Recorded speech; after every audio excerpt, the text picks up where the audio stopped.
Então, vamos falar um pouquinho sobre inclusão digital. Nós estamos agora exatamente comemorando 4 anos aí desse projeto do governo, que é o Computador para Todos.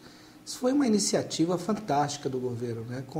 Esse projeto de incentivos fiscais, propiciou que nos últimos 4 anos houvesse assim, uma alavancagem de vendas e o acesso para a população de uma forma assim, assustadora.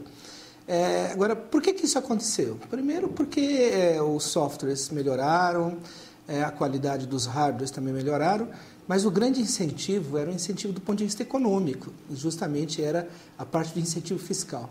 Com o incentivo fiscal reduzido, o varejo, né, que são as lojas onde você pode comprar um computador, puderam propiciar assim, que os preços estivessem bem mais acessíveis, aliado a uma linha de crédito que o governo também propiciou, que permitia o parcelamento, né? Então, o conjunto da melhoria do software, aliado à melhoria do hardware, também com os benefícios fiscais que propicia a redução de preço e aliado ao parcelamento, isso era um conjunto de fatores que propiciaram realmente se atingir números assim históricos, né? Um outro fato bastante interessante que propiciou também um combate à pirataria. Com o advento da redução de preço e ser mais acessível um equipamento legalizado de grandes marcas, a exemplo de Sempre Toshiba, por exemplo, nós verificamos que houve um combate automático à pirataria, porque chegou-se a ser mais barato você comprar numa loja um equipamento legalizado do que você comprar um equipamento pirata, que era uma prática que a gente via aí com certa constância, né? Mas o que eu queria dizer para vocês é que, na realidade, essa inclusão digital ela já começou, principalmente por intervenção da Insigne, há mais de 10 anos, né? Nós estamos comemorando 10 anos, nós tivemos uma iniciativa, junto com empresas de grande porte, como a Sempre Toshiba, de colocar equipamentos com software legalizado, com 27 aplicações, onde você tem o sistema operacional, você tem aplicativos que propicia que você possa fazer uma planilha de cálculo, que você possa fazer um editor de texto, um software de apresentação, editoração gráfica, ter acesso ao e-mail, ter acesso à internet, ter acesso aos mensageiros, ao Skype e tantas outras funções que permitem que a gente use com tranquilidade. Na época, o uso do computador, ele era mais o computador de mesa, o famoso desktop. Mais recentemente é que os notebooks se popularizaram.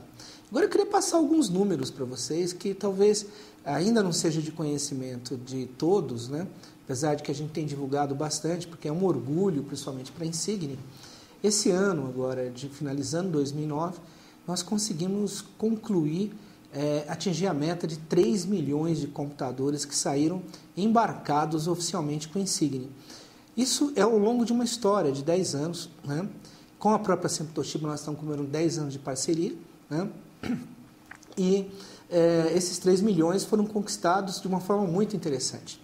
Nos primeiros 8 anos, nós conseguimos só atingir 1 milhão de computadores, né? No 9º ano, nós conseguimos atingir o 2º milhão e no 10º ano, nós estamos atingindo os 3 milhões. Então, você vê que é uma curva de crescimento muito rápida, né? Essa curva ela atingiu um volume muito rapidamente, né? 8 anos praticamente naquela lentidão e nos últimos 2 anos praticamente a gente consegue atingir os 3 milhões. E a nossa estimativa para 2010 ela é mais otimista ainda, nós queremos atingir só em 2010 1,5 milhão de computadores. Ou seja, nós vamos estar totalizando aí ao final de dezembro de 2010 aproximadamente 5 milhões de computadores que saíram com Insigne embarcados. Agora, por que foi possível isso, né? Como que a Insigne conseguiu manter clientes do porte da Sempre Toshiba e outros fabricantes de grande porte? Isso é fruto de uma estratégia nossa de verificar quais eram os motivos que se tinha para, em um determinado momento, até se hostilizar o uso do Linux. Então, num passado recente, Linux era sinônimo de uma coisa não profissional, era sinônimo de um software que não tinha funcionalidades, que ele não tinha compatibilidade com outros periféricos e com outros aplicativos. Então, nesses últimos 10 anos, nós fomos verificando quais eram os motivos de paradigma, quais eram as dificuldades, quais eram as crenças que as pessoas tinham criado com relação ao começo do Linux. Porque realmente o Linux, na forma in natura, né, naquela forma tradicional do Linux, ele ficaria bastante difícil para um usuário convencional usar.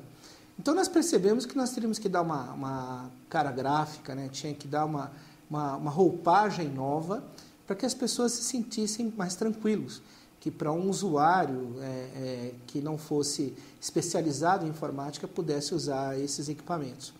E atrelado a uma outra questão, que ainda hoje, né, os equipamentos, quando são fabricados, eles não são voltados para serem rodados em Linux. Eles são voltados mais para a plataforma da Microsoft, que é o Windows.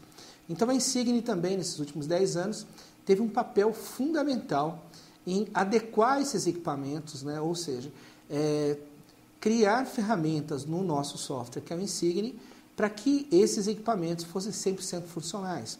Para que eles tivessem compatibilidade com as impressoras, com telefones celulares, com pendrives, com outros periféricos e mais que nós possamos imaginar, tipo webcam, scanner e outros tantos, né?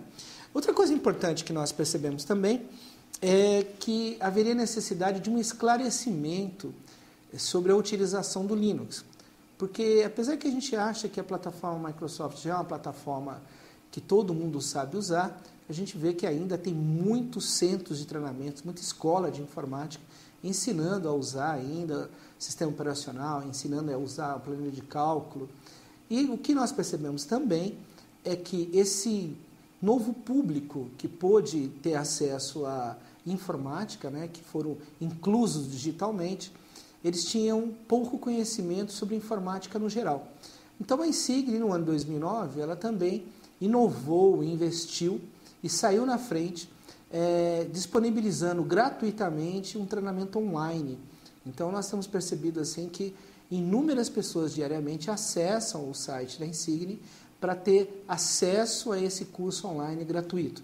Também tem uma versão mais profissional, onde eventualmente quem queira